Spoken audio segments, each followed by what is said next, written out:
I'm Rhea and I'm going to be teaching everyone the camel pose.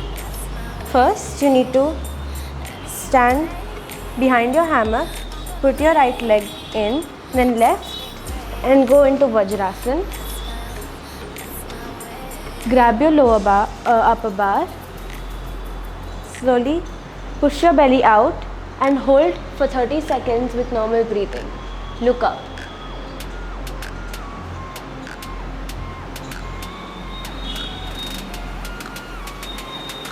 To come back, sit down, release your upper bar and slowly come out of the hammock.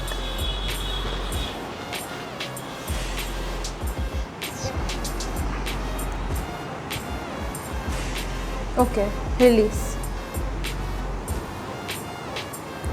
The benefits of camel pose are it's good for your backs, it's good for back flexibility, it helps arm strength and it's good for your lower body muscles.